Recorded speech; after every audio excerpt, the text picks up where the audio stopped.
atau substansi dari nilai-nilai Pancasila itu lebih mudah dipahami.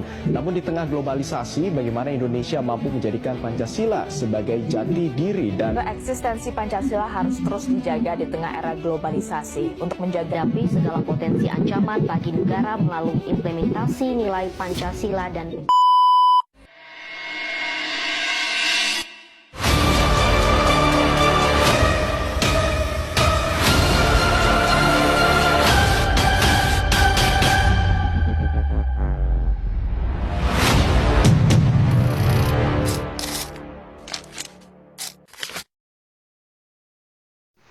Pelajaran dari sejarah Pancasila bagi generasi muda.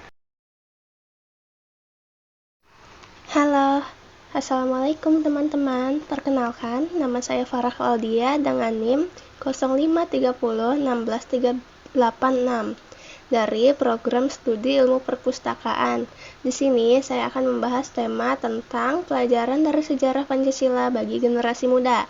Mari kita bersama-sama belajar bagaimana sejarah Pancasila dapat memberikan inspirasi dan pelajaran berharga untuk kita semua. Terima kasih. Proses lahirnya Pancasila.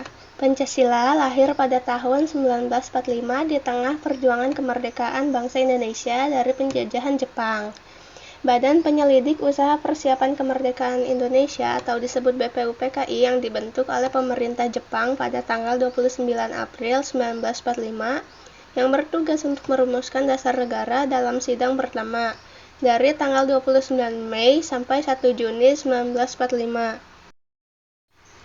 Sidang kedua dari tanggal 10 Juli sampai 17 Juli yang menghasilkan Piagam Jakarta pada tanggal 22 Juni 1945 yang merumuskan 5 prinsip Pancasila, ketuhanan yang Maha Esa, kemanusiaan yang adil dan beradab, persatuan Indonesia, kerakyatan yang dipimpin oleh hikmat kebijaksanaan dalam permusyawaratan perwakilan, dan keadilan sosial bagi seluruh rakyat Indonesia.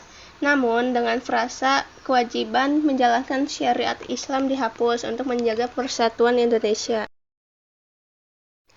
Nilai Pancasila yang tercermin. Dari proses ini, nilai-nilai Pancasila yang kuat tercermin. Sila pertama menekankan toleransi beragama dan spiritualitas. Sila kedua mendorong penghormatan hak asasi manusia dan keadilan.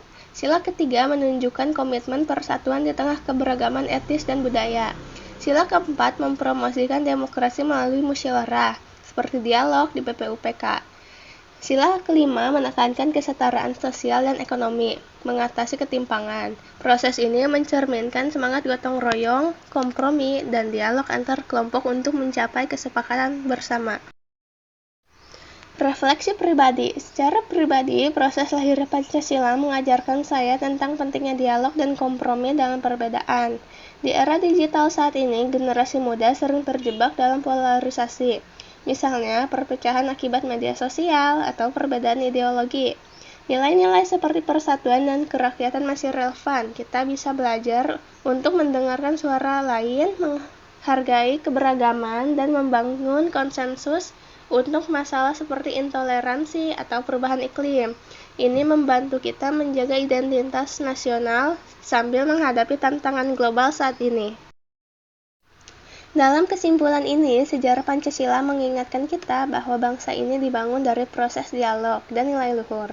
Generasi muda, mari kita lanjutkan warisan ini untuk Indonesia yang lebih kuat dan harmonis.